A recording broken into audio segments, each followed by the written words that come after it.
My name's Cathy Barron. I run a hostel for international students and people on working holiday visas in Spring Hill, Brisbane. I worked as an ESL teacher both in Japan and in Brisbane. I have been a teacher my whole life. My passion in life is travelling. I was travelling with my boyfriend at the time. We had bought round the world tickets and we left Australia in February 1986. Nepal wasn't necessarily our destination, but we were passing through Nepal on our way to India. We ended up spending about 2 weeks there. We entered on the 22nd of May, 1986. Like us, there were a lot of travellers in Lhasa, the capital of Tibet, wanting to do the same thing. And we saw a sign in the window that said, are you going to Kathmandu?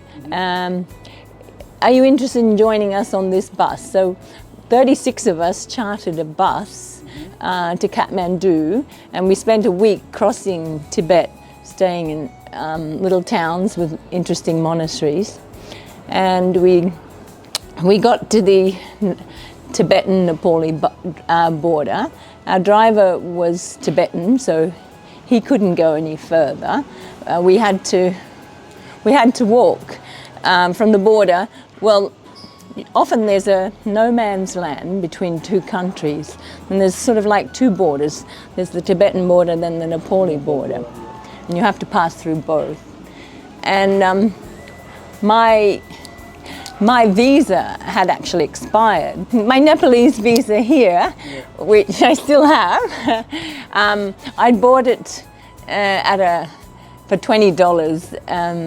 I got it through the consul, the Nepal consulate, which was run out of a little shop in West End. In Toowong at the time, and it cost me $20, and it was valid for 3 months from January. But by the time I got to the Nepalese border, it had expired, so I had to doctor it a little bit with a pen so that it was still valid.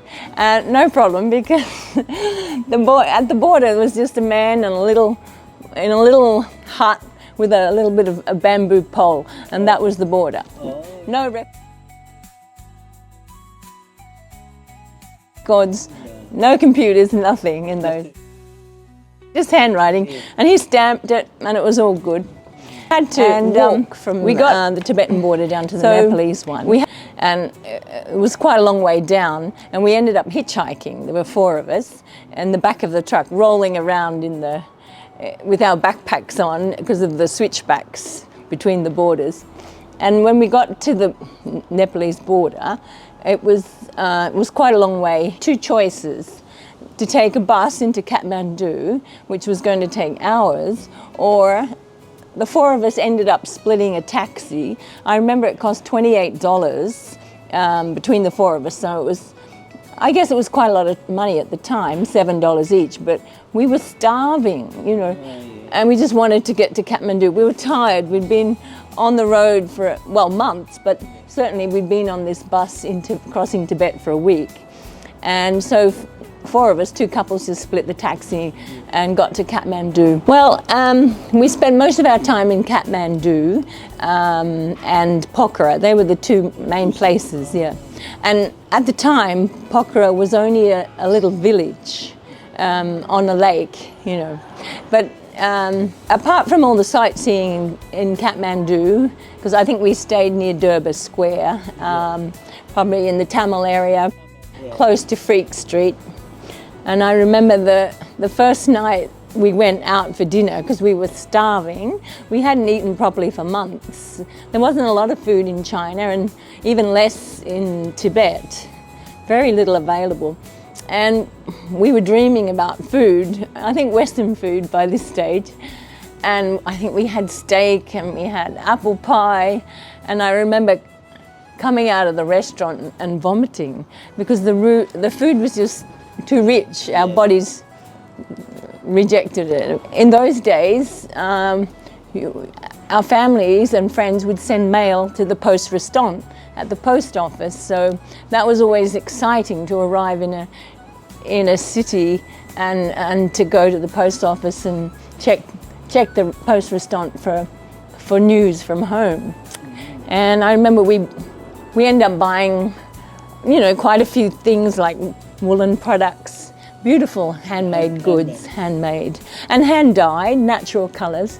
We sent quite a bit home, and I remember we went to the post office and we was in a cardboard box, and they put it in calico and they sewed it up, and then they stamped it with red wax, and yeah, and that's the way they did it there. It was lovely. Well, yeah, I suppose we were part of the hippie scene ourselves. We were on the Hippie Trail, even though it was the mid-80s, but the Hippie Trail had been going since the 70s or the late 60s. But yeah, Tamil was full of hippies and, you know, people searching for an alternate lifestyle.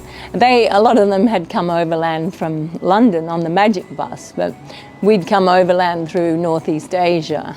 Others would be coming up through Southeast Asia from Australia, but we chose a different route with our Lonely Planet guides all the way.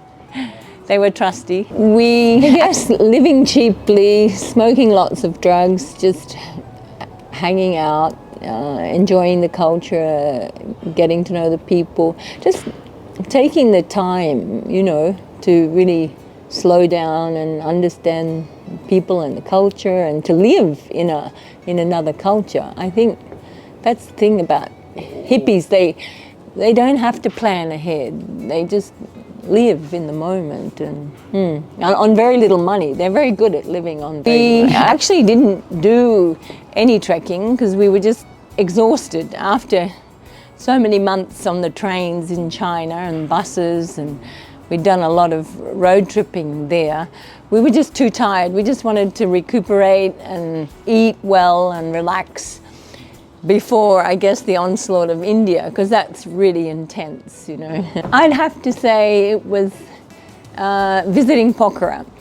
We hired a little boat, a little rowboat in Pokhara, and just rowed out into the lake and spent hours just sitting out there in the sunshine, you know, surrounded by beautiful snow-capped peaks. Even in late May, there was still snow on the peaks. Yeah, it was just beautiful.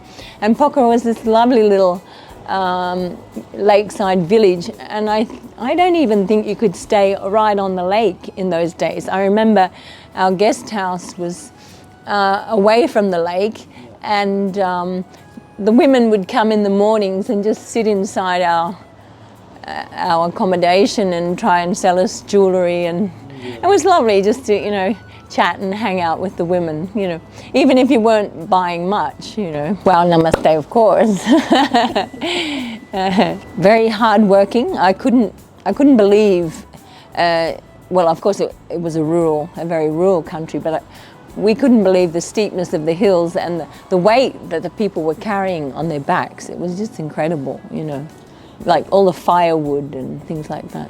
Of course, yeah, dal bhat and the momos we had a lot in Tibet, but we noticed that there were a lot of, even in those days, there were a lot of Tibetan refugees in Kathmandu, and so the momos were good and lots of curries and mostly vegetarian, if I recall. Not so many challenges, I don't think. I mean,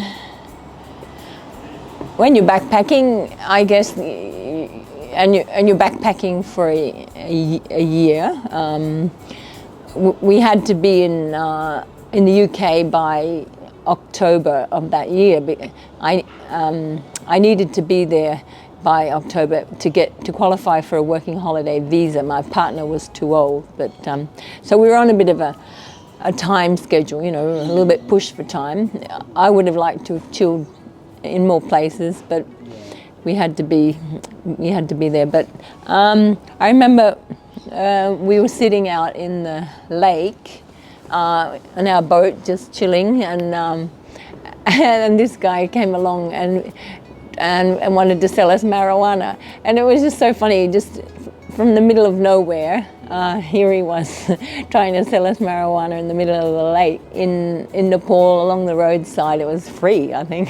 But definitely, I would recommend Nepal. And it's a lot more relaxed than India, although I've been to India many times. It's pretty vast. But as a hiking destination, I think Nepal's wonderful. I would like to go and do one of the treks, the Annapurna or base camp trek. Very little. Yeah, I mean, I love music, it's a passion, but I don't sing. So I bought this in Nepal. Oh, it's got a hole in it, but beautiful, possibly yak wool. Yeah, in the Tamil area, yeah. I bought everything. I forgot to mention about the monkey forest and how we had to pay little boys to look after our bicycle, so they wouldn't let our tires down. Yeah. But yeah, the monkey temple was wonderful. Yes. So here's my visa from the consulate in 1986. So, and this is where I doctored it. Where is it? Let me see. Oh, okay. It said it was valid 3 months from the 20th of the 1st, 1986. And I just had a little pen and changed the 1 to a 4. And so it was valid for 3 months from April instead of January. And I bought this from a little... so the consular official, the Nepali consular official, he must have had like an import food shop in Tawong, and you had to go there to buy it, and it cost $20. He put the stamps there, and then he wrote some information. You can have a look. Here we are. And I suppose $20 was a fair bit then, but I didn't want to waste it. I'd already paid for it, so I didn't want to pay again. This is my diary, and for some reason there's some gaps in Kathmandu. It says when I left Tibet, Lhasa, and then Kathmandu seems to be blank. And then here I am, I've arrived in Pokhara. And actually we were swimming there in late May. Just watching the children. We always hired bicycles. So this was my diary of... another thing I forgot to mention. People travelling on top of the bus on the major highway from Pokhara to is it Sonoli?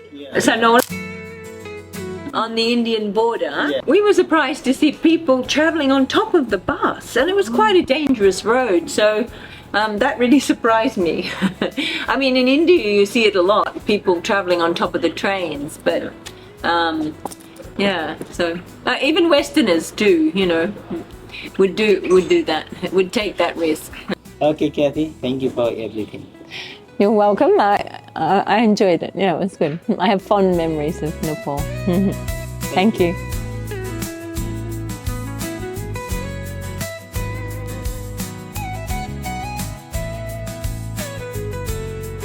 Experience the ancient healing of Ayurveda in Brisbane and the Gold Coast. At Vibrant Ayurveda Wellness Center, restore your natural balance and vitality. Holistic wellness starts here. Book now.